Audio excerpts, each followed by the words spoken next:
Good evening, folks. This is episode 21 of Revelation. I'm repeating this on a Wednesday night from this past Sunday as we had a little trouble with the recording. We're having trouble finding enough space. I guess a 45-minute class really fills up a disc. So out of session 20, we came out of chapter 16 and the Great Euphrates. We're in the notes on page 151, about to go into verse 13 of chapter 16 of Revelation. And I'm going to go ahead and read that since the audience is nobody here, but thank you for watching online if you're able to do that. Verse 13, and I saw coming out of the mouth of the dragon, out of the mouth of the beast, and out of the mouth of the false prophet, 3 unclean spirits like frogs. For they are spirits of demons performing signs which go out into the kings of the whole world to gather them together for the war of the great day of God the Almighty. Behold, I am coming like a thief. Blessed is the one who stays awake and keeps his clothes so that he will not walk about naked and men will not see his shame. And they gathered them together in the place which in Hebrew is called Harmageddon. Then the seventh angel poured out upon the bowl of the air, and a loud voice out of the temple from the throne, saying, It is done. And there were flashes of lightnings, and sounds, and peals of thunder, and there was a great earthquake, such as there had not been since man had came to be upon the earth. So great an earthquake was it, and so mighty. The great city was split into 3 parts, and the cities of the nations fell. Babylon the Great was remembered before God to give her the cup of the wine of his fierce wrath. And every island fled away, and the mountains were not found, and huge hailstones, about 100 pounds each, came down from heaven upon men. And men blasphemed God because of the plague of the hail, because its plague was extremely severe. So this last part of 16, we have the 6th and 7th bowls of wrath poured out. The 6th was being on the Euphrates. And then he sees 3 evil spirits that look like frogs. We go to Old Testament to understand the symbolism behind frogs. And we find here in Leviticus 11:9, of all the creatures living in the water of the seas and the streams, you may eat of any that have fins and scales. But all creatures in the seas or streams that do not have fins or scales, whether among all the swarming things or among all the other living creatures in the water, you are to detest. And since you are to detest them, you must not eat of their meat, and you must detest their carcasses. Anything living in the water that does not have fins and scales is to be detestable to you. So these frogs are equated with detestable things or unclean spirits. As it says here, they were unclean spirits like frogs. So we have this parallel. So it gives us an idea that these 3 things are lies and false teaching. These lies and false teaching come from 3 things. They come from the dragon, which is Satan, which we've been found out. They come from the beast, which is Rome, and we come from the false prophet, which is pagan religion. So the lies and false teaching come from Satan, and Satan is working his influence through the power of Rome and the influence of pagan religions. In verse 15, he has this warning, and your Bible may have these parentheses around verse 15, where it says, Behold, I come like a thief. It's like he takes a break and he says, okay, I'm about to tell you a special thing. You need to have your clothes on. What is that saying? He says, he keeps your clothes with him, so may not go naked and be shamefully exposed. He's talking about a bug out bag. Is he thinking, hey, you might have to leave in the middle of the night? Certainly, AD 70, when the Jews were faced by the armies of Rome coming to destroy and and tear down the temple, certainly they had to run for it. And there's some language in Matthew that point to that. But I think, here I think is not talking about physical clothes. Is again is a spiritual understanding. This is what are your spiritual clothes? These are your white robes. This is keep yourself clean. Have yourself, make sure that you kept yourself clean in your white robes. 1 Thessalonians 5:2-6. For you know very well that the day of the Lord will come like a thief in the night. But you, brothers, are not in darkness, so that this day should not surprise you like a thief. You are all sons of the light and sons of the day. We do not belong to the night or the darkness. So then, let us not be like others who are asleep, but let us be alert and self-controlled. He says, I want you, it's not about being naked, it's like stay awake, and stay awake spiritually and keep your spiritual clothes on. 2 Peter 3:10, but the day of the Lord will come like a thief. The heavens will disappear with a roar. The elements will be destroyed by fire, and the earth and everything in it will be laid bare. And 1 John 4:1-3, dear friends, I do not believe every spirit, but test the spirits to see whether they are from God, because many false prophets have gone out into the world. This is how you could recognize the Spirit of God. Every spirit that acknowledges that Jesus has come in the flesh is from God, but every spirit that does not acknowledge Jesus is not from God. This is the spirit of the Antichrist, which you have heard is coming, and even now is already in the world. So here's the connection between this Spirit of God and the spirit of the world, and these false teachings that we've just seen come out of Satan, out of Rome, and out of the pagan ideology, the pagan system.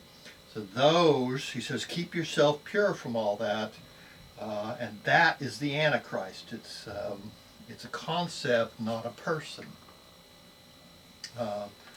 Verse 16 says, then they gathered the kings together in a place that in Hebrew is called Armageddon. Some translations like the ASV say Harmageddon. John is careful here to say this symbol is come from the Hebrew word Harmageddon, which is why the 666 gematria thing doesn't work with the Greek or the Latin even. So he says, okay, this comes from someplace else. You're going to have to think like that. What is the possible interpretation of Armageddon? So one could be the physical interpretation, and most people gravitate towards there. I've heard somebody say with this thing about Hamas lately that there could be a big battle of Armageddon here where it's supposed to be in Egypt. Is it a battle of earthly forces in a place known as the Valley of Megiddo? This is the Valley of Joshua 17, Judges chapter 1, Judges chapter 5, Chronicles 35, and Zechariah 12:11. However, the word here seems to be Harmageddon, which is better translated the mount. Har in Hebrew is mount. So Harmageddon, it's the mount of the Valley of Megiddo. Yes, the area is a mountainous region, but it's a discrepancy. It's not going to occur in the valley. It's the battle of the mount of Harmageddon, or of Megiddo. The spiritual interpretation is probably a decisive battle. So the Valley of Megiddo was an area where decisive victories have been won. In Judges 4 and 5, Deborah of Israel won a decisive battle over Jabin and Sisera of the Canaanites. It's also where Gideon's 300 men defeated the Midianites. Other battles of faith happened there as well. So, if you had somebody who had a great battle on one side or the other, maybe it's a great battle that they lost. Hitler takes his armies into Russia and 2 years later is driven out freezing and starving, with millions dead and millions captured. And they say that that was his Waterloo. So Waterloo has taken on the symbol of a great loss. It's where, you know, the French, can't think of his name right off the top of my head, you know, the short man with his hand underneath the coat, where he lost the Battle of Waterloo. Other battles would be Marathon or Electra. Perhaps in the time of Revelation, that if you were to say Harmageddon, it would be a colloquial term, a lot like Waterloo, to say this is a battle of great, or a great battle, or a decisive battle, whether you win it or lose it. So that's probably what we're talking about here. Zechariah chapter 12. In that day, Jehovah defended the inhabitants of Jerusalem, and he that is feeble among them at that day shall be as David, and the house of David shall be as God, as the angel of Jehovah before them. And it shall come to pass in that day that I will seek to destroy all the nations that come up against Jerusalem. And I will pour upon the house of David and upon the inhabitants of Jerusalem the spirit of grace and of supplication, and they shall look unto me whom they have pierced, and they shall mourn for him, as one mourneth for his only son, and shall be in bitterness for him, as one that is in bitterness for his firstborn. In that day there will be great mourning in Jerusalem, as the mourning of Hadradrimmon in the valley of Megiddo. Okay, so here's this new term. Okay, so it's a decisive battle. So what is it? Is it winning? Or is it a big loss that you mourn over? We think it's now maybe perhaps something that they may mourn over. This Adramon in the valley may have been through repeated transcriptions, hand copyings of these letters. The Adramon in the valley may have been accidentally omitted, thus leaving the letters Harmageddon written Harmageddon, later written Harmageddon. So from the verse in Zechariah we get the interpretation this is a great battle, that between good and evil, but may leave many to mourn. Now it depends on which side you're on. If you're a Christian, this is a decisive battle, a decisive spiritual battle, but you win. If you're on the other side and you are taken over and defended by God and taken over by God, then you would definitely mourn your loss as you would have lost at Waterloo. So many have mourned the fall of Rome, and many will mourn the loss of their souls, and many will mourn and gnash their teeth at the time of fires of eternal punishment. So hopefully that helps explain that. It's a little bit complicated, this, you know, whether or not it's, you know, Armageddon or Har-Megiddo, etc.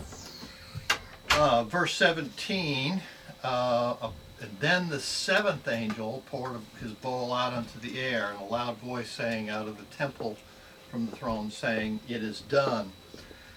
Into the air we have seen the bowls poured out onto earth, onto water, two kinds of water, the sea and the rivers. We have it poured out onto the sun, and now into the air. They're poured out into all the elements, as the natural elements, as we know. Ephesians chapter 2 verse 2, Satan is the ruler of this air. So is it poured out into this physical air? Are we talking that the air is the symbology of something else? So, as for you, you were dead in your transgressions and sins, which you used to live when you followed the ways of this world, and the ruler of the kingdom of the air, the spirit who is now at work in those who are disobedient. So he says this air is the spirit of those who are disobedient. John 12:31. Satan is the prince of this world. This is the prince, the spirit of earthly humanistic thinking. So air represents empty religion or false religion, just like the sea represents society. Here the setting is the kings of the whole world against the kings of the east. So is this the kings, the rulers of all the pagan system against the kings of the east, which would be Christians and God, because God comes from the east. He's the great morning star rising in the east, and kings of the east, as we've kind of looked at before, could mean Christians. And at the end of this, it says, "It is done."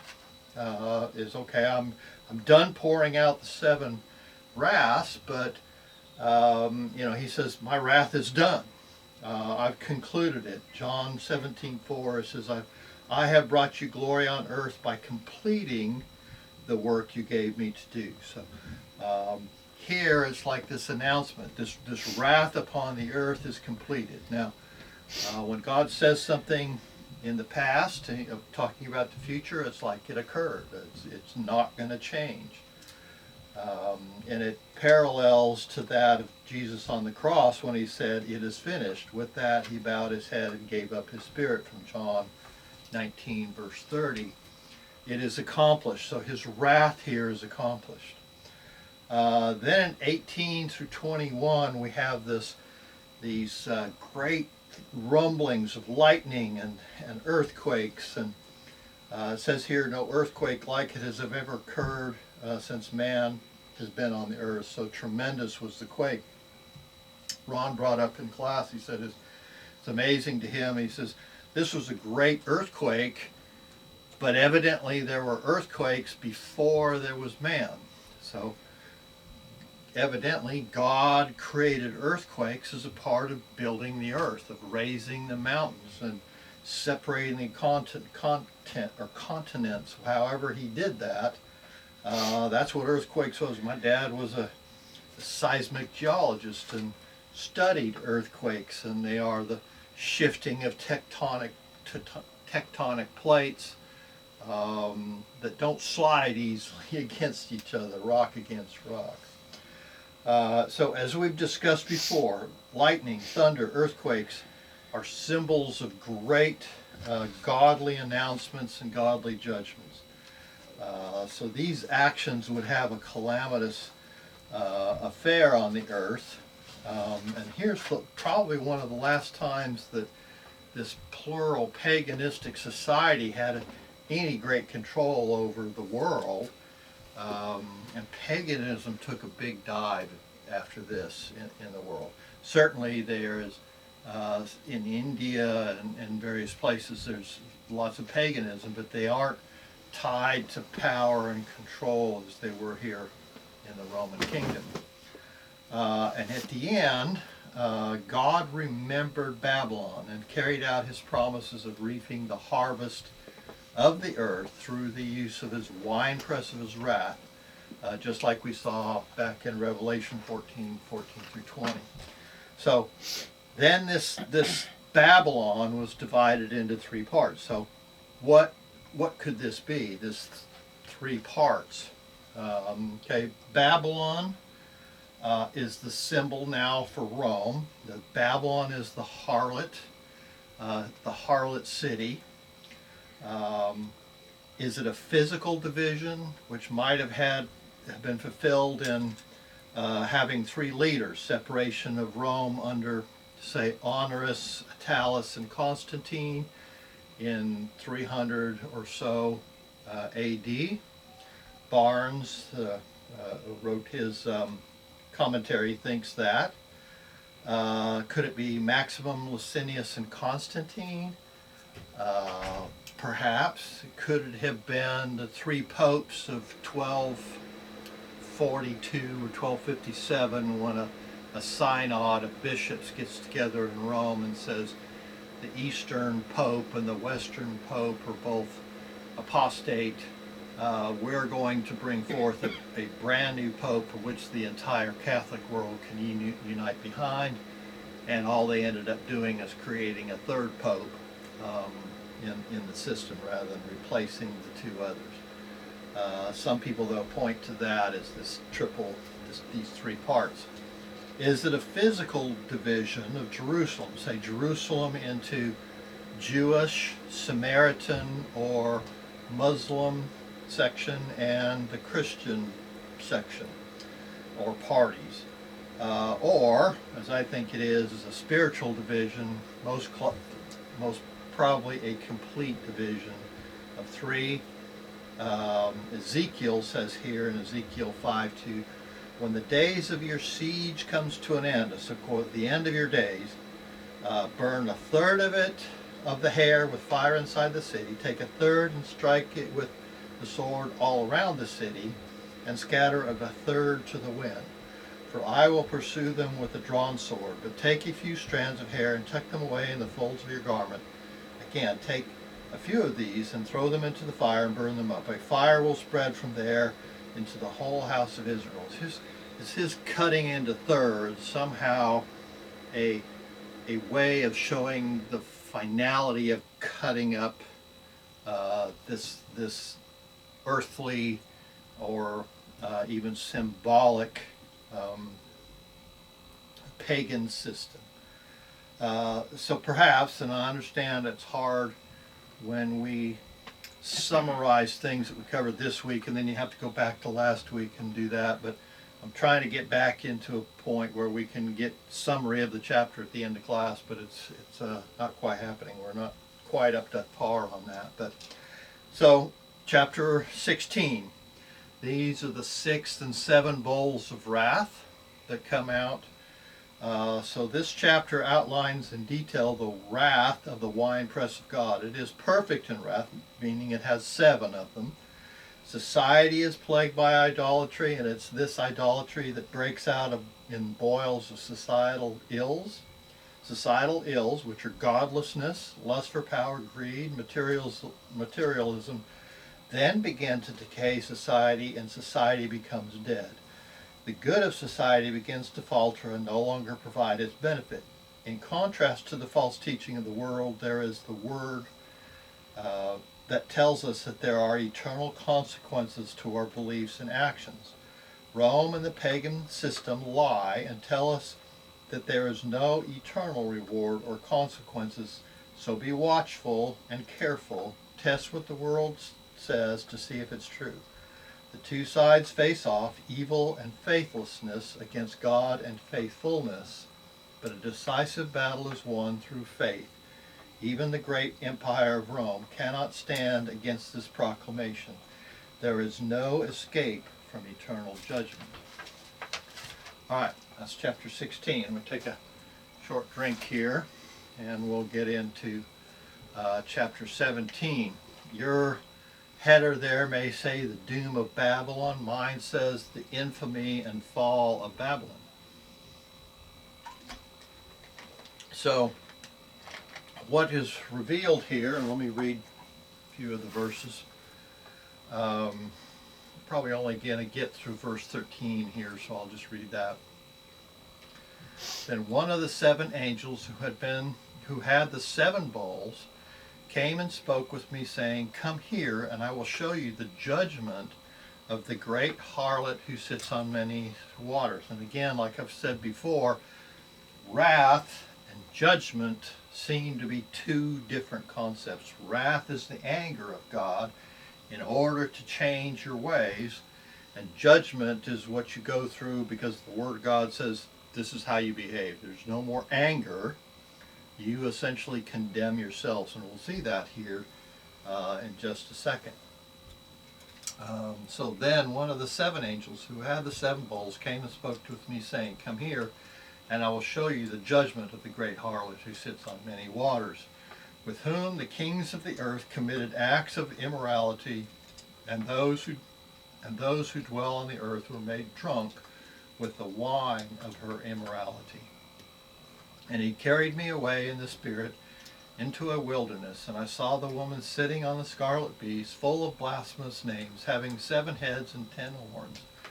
The woman was clothed in purple and scarlet, and adorned with gold and precious stones and pearls, having in her hand a gold cup full of abominations and unclean things of her immorality. And on her forehead was a name written, a mystery, Babylon the Great, the mother of harlots and the abominations of the earth. And I saw the woman drunk with the blood of the saints and with the blood of the witnesses of Jesus. When I saw her, I wondered greatly. And the angel said to me, why do you wonder? I will tell you a mystery of the woman and the beast that carries her, which has the 7 heads and the 10 horns. The beast that you saw was, and is not, and is about to come up out of the abyss to go to destruction. And those who dwell on the earth, those whose names have not been written in the book of life from the foundation of the world, will wonder when they see the beast. And he was, and is not, and will come. There is a mind in which has wisdom. The 7 heads are the 7 mountains on which the woman sits. And they are 7 kings. 5 have fallen, 1 is, the other has not yet come, and when he comes he must remain a little while. The beast which was and is not is himself also an 8th, and is one of the 7, and he goes to destruction. 10 horns which you saw are 10 kings who have not yet received a kingdom, but they receive authority as kings with the beast for 1 hour. These have one purpose, and they give their power and authority to the beast. Okay? So here we have this woman. She's arrayed much like the woman we see in chapter 12. There are some significant differences, however. The woman seen in 12 is arrayed with the sun, having the moon under her feet and a crown of stars on her head. She gives birth to a man-child, the Christ, who is then forced to flee into the wilderness, where she was nurtured, and then was forced to flee into the wilderness, where she was nurtured and protected. She had other children, those who kept and keep the commandments of God and hold to the testimony of his Son. She is identified as a city, the beloved city, which we'll see in Revelation chapter 20, the holy city and the New Jerusalem, and is made ready as a bride adorned for her husband in Revelation 21:2. She represents the whole of God's faithful. The woman we see here is directly opposite the one seen in chapter 12. This woman is arrayed not with heavenly or spiritual splendor, but with earthly or sinful splendor. On her head is not a crown, but a name who identifies her as the mother of the harlots of the earth.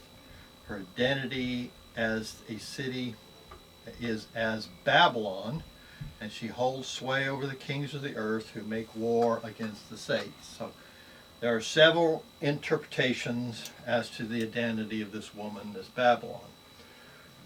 She symbolized the apostate Palestinian Jerusalem from the author Wallace. She symbolizes the apostate church, and to some the Roman Catholic Church, specifically the apostasy. Alford, Milligan, Plummer, and Barnes, in their commentaries, all take those positions. Or she symbolizes pagan Rome, which represents lust, all that is seductive, enticing, appealing to the desires of the flesh and the mind. And this point is taken by Caird, Peters, and my favorite author, Homer Haley. So I lean towards there, and I'm going to point you there, not that I'm making you take that stance. Satan uses 3 tactics that he employs to destroy the work of the people of God. Political or brute force, this is the beast out of the sea. False religion, this is the beast out of the earth. And the world of lust and earthly pleasure, which is the symbol of the harlot, which we now see here. So we've seen this beast out of the sea and this false religion. The other part of this that props up this or tries to take away from the people of God is lust and earthly pleasures. So in verse 1 we have the Babylon the harlot identified. Um, I will show you the punishment of the great prostitute who sits on many waters. She sits, this punishment is about to be outlined. She sits on many waters, and we are told in verse 15, he says, all right, what is this symbol? We're given its translation. It's nice to have that. They are peoples and multitudes, nations and languages. It's nice to have that interpretation. So when you talk about many waters or sea, it's a sea of people.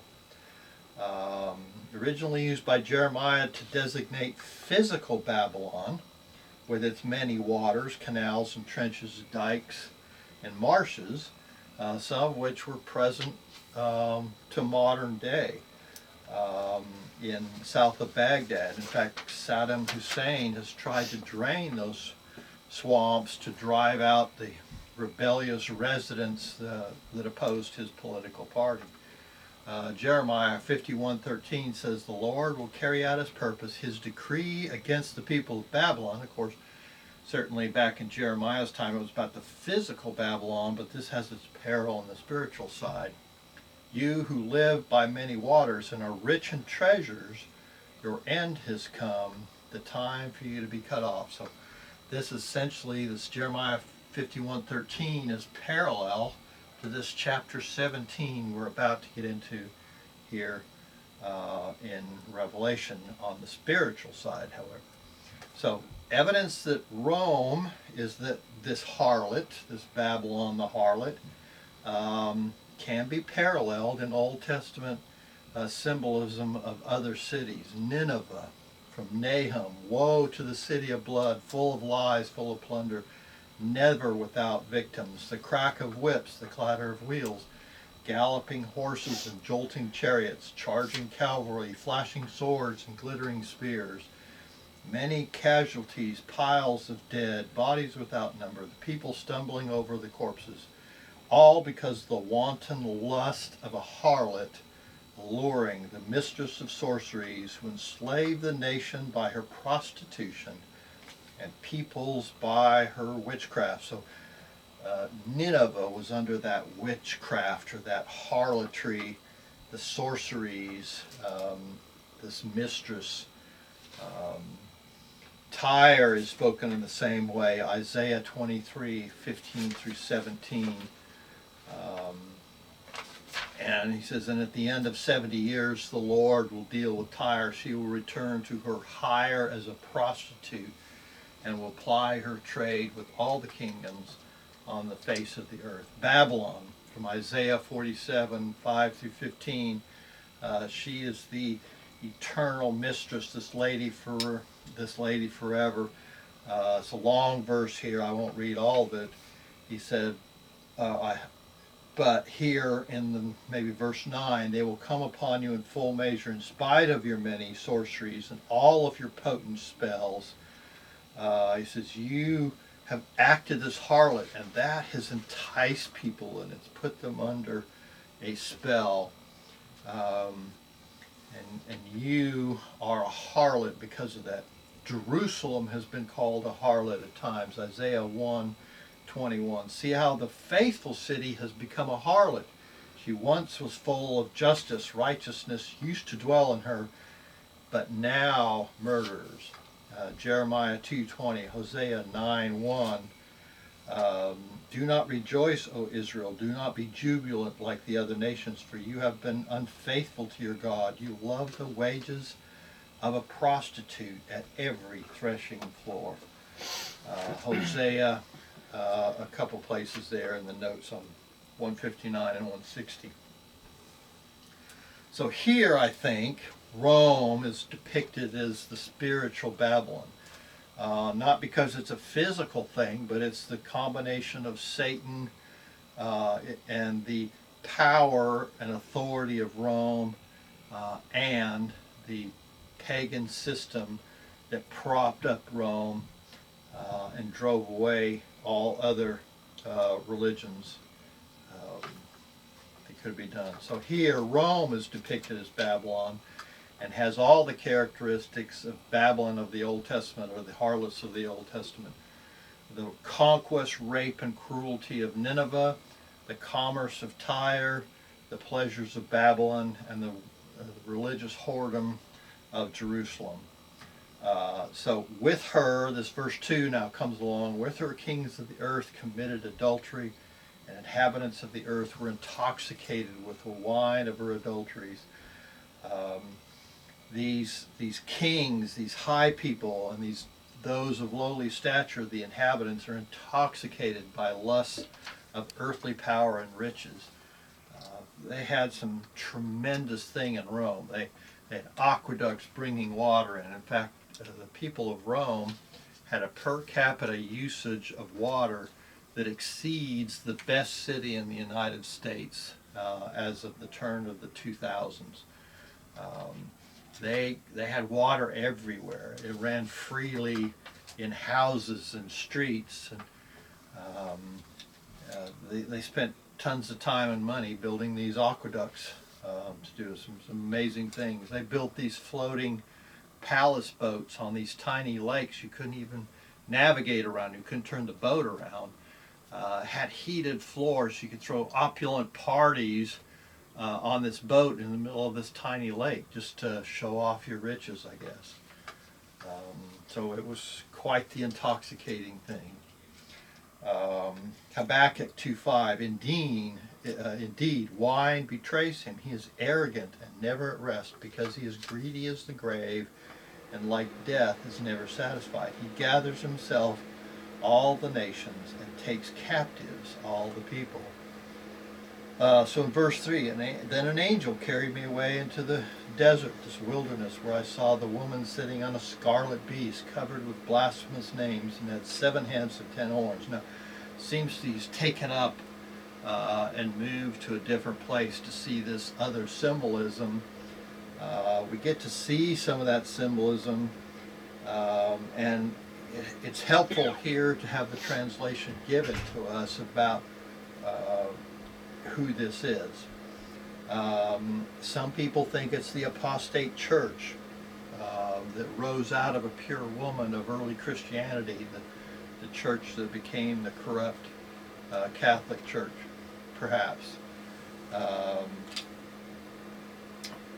The wilderness, this pure woman who went into the wilderness has now been corrupted. However, the wilderness can be a place of protection, but also a place of desolation. Zephaniah chapter 2, verse 13, he will stretch out his hand against the north and destroy Assyria, leaving Nineveh utterly desolate, as dry as a desert. So you can be destroyed by this desert. Isaiah 21, 1 through 9, and Malachi 1, 3, who says, but Esau I have hated, I have turned his mountains into a wasteland, a desert, and left his inheritance to the desert jackals. So this wilderness may not be the same place as the desert of chapter 17, which here, the wilderness of 14 may not be the same as the desert here in 17. When I think of wilderness, I think of trees and running water and mountains. I don't think of a desert necessarily. Part of the place I came and raised, in the mountains of out west. So she was sitting on a scarlet beast that was covered with blasphemous names and had 7 heads and 10 horns. So this is the beast of Revelation 13, because they both have 7 heads and 10 horns. They both have the names of blasphemy. One has these on his heads. The other is full of, or is covered with, the names of blasphemy. Scarlet is the symbol that represents luxury and splendor, a color of royalty here from Matthew 27:28. They stripped him and put a scarlet robe on him.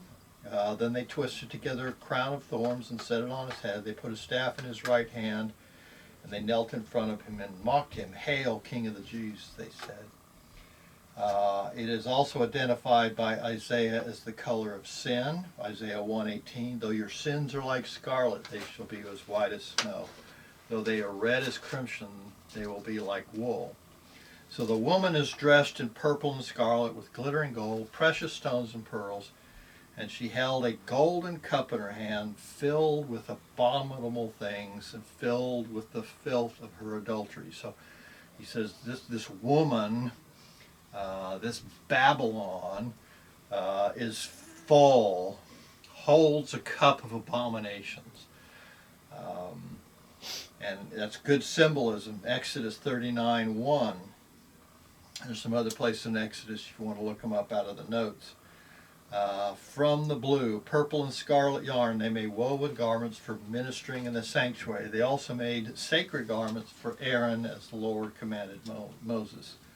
However, these two colors may have been the colors representing mere high authority, as blue was also a part of the priestly items in Exodus, but it was omitted from the colors here in Revelation. So they seem to be royal or priestly clothes, jewelry, symbols, etc.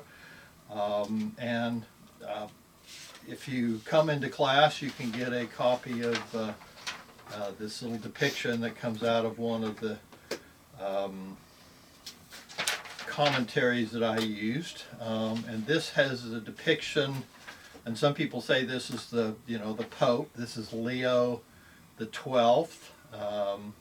And here is a depiction of a coin that he used, or a symbol that he wore.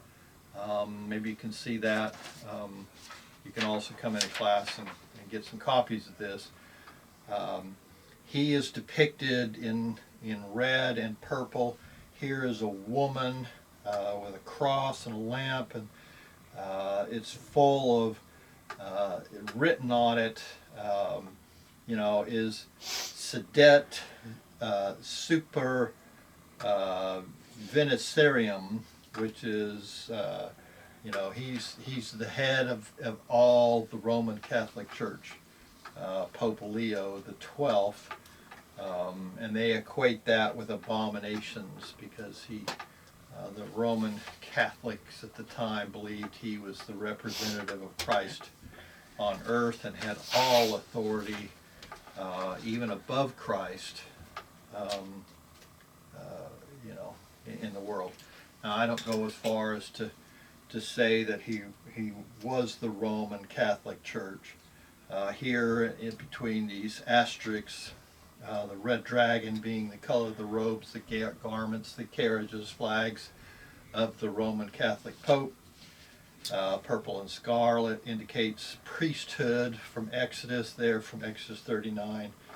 The woman in the golden cup, you see on that symbol, she's holding up this golden cup. Coins and medallions from Pope Leo the 12th in 1825 AD. And they cite the bloodshed in the valleys of the Piedmont and Low Countries of France by the Duke of Alva, and a massacre on St. Bartholomew's Day, and the Inquisition is proof that the Roman Catholic Church and the papacy was drunk with the blood of the saints and the martyrs of Jesus. I don't go that far. But in verse 5, the title written on the forehead of this woman, this harlot, is Mystery, Babylon the Great, the mother of prostitutes and the abominations of the earth. Okay, so you may have yours in capitals. In the original Greek, there are no capitals. In Hebrew, there is no capitals. So at some point, somebody in writing this capitalizes as a title. Now, whether or not the word mystery is a part of the title, or like my Bible says, a mystery in lowercase, and then Babylon the Great, mother of the harlots and the abominations of the earth in capital. So there's nothing in the original text to denote capital letters.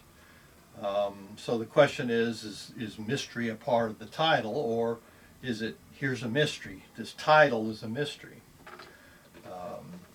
So like the saints that are sealed unto God with a inscription on their forehead, here she's got an inscription, and her inscription says she's the mother of all prostitutes.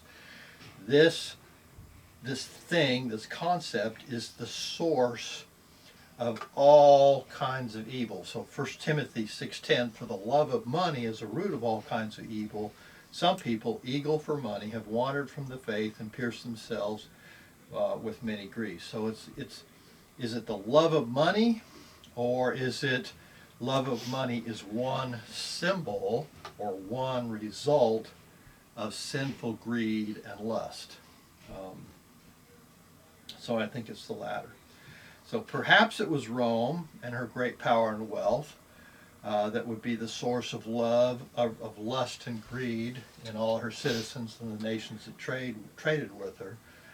They sought to capture her wealth or sought to destroy it out of envy and jealousy. Why did the Germanic tribes raid Rome? It's because there was so much gold and treasure, and if they couldn't capture it, they would threaten to capture it to get paid off, which is what they did a lot of times. In fact, the Roman economy had a tough time continuing to maintain their borders because they kept paying off all these invading armies. They were running out of money. So this woman was drunk with the blood of the saints, the blood who bore the testimony of Jesus. So this could be indicating the papal activities of the 15th through the 18th century, but it was probably more clearly fulfilled with Rome and the persecution of the early Christians. I find it interesting, an unknown author wrote of the Emperor Tiberius, who lived from AD 14 through 37. This is not an emperor under the persecution period, but it shows you kind of this is behavior of the leadership of their country at the time. He said this, he says, he's not thirsty for neat wine as he was thirsty then, but warm him up a tastier cup, the blood of murdered men. So this lust and this thing drives them to lust, and because of that, it murders those who get in the way of their seeking out all those riches. Verse 7 says, then I saw her and was greatly astonished. Then the angel said to me, why are you astonished? I will explain to you the mystery of the woman and of the beast she rides, which has 7 heads and 10 horns. So luckily all this stuff has helped to tell us about it. So the beast which you saw once was, is not, and will come up out of the abyss and go to destruction. The inhabitants of the earth, whose names have not been written in the book of life from the creation of the world, will be astonished when they see the beast, because he once was, now is not, and yet will come. So these are very difficult to understand. So once was, indicating a period before Jesus perhaps, where Satan was alive, and possibly an angel before his fall from heaven. Now is not, indicating Satan's demise at the cross and the resurrection of Jesus. Will come up from the abyss, indicating the time where Satan arises out of the abyss in anger and rage to make war on the saints. And finally go down to his destruction, Satan's eventful fate at the final judgment. Most of this is related when we get to two more, or similar to Revelations 9, in that parallel of sequence of events.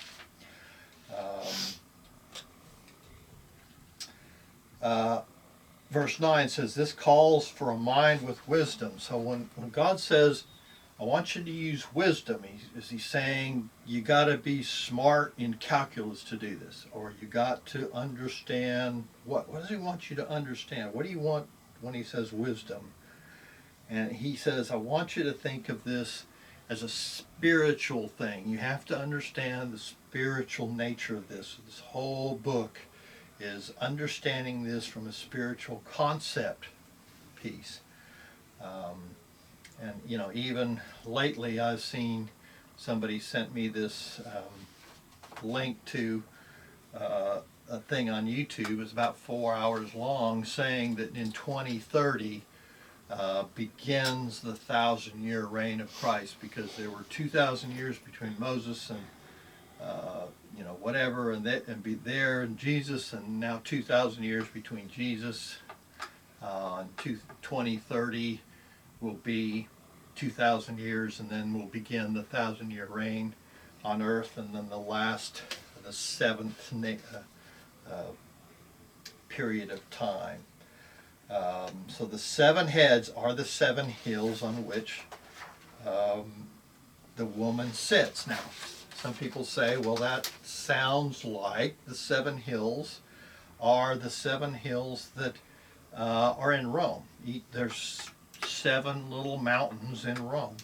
And people say, well, that's got to be Rome.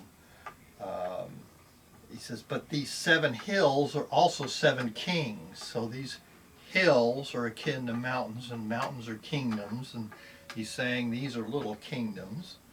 5 has fallen, etc. So we'll get into 10 to 14 and the possible interpretations of the kingdoms throughout history, the Roman emperors, etc. If we want to say that these interpretations, or these are pagan kingdoms throughout history.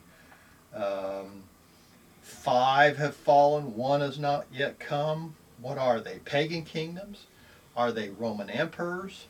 Or are they a representation of all kingdoms, past, present, and future, that oppose the kingdom of God? And then we'll get into that on class number 22. This is class number 21 for you. So with that, I'm going to wrap this up, turn this off, and thank you for checking us online. Thank you.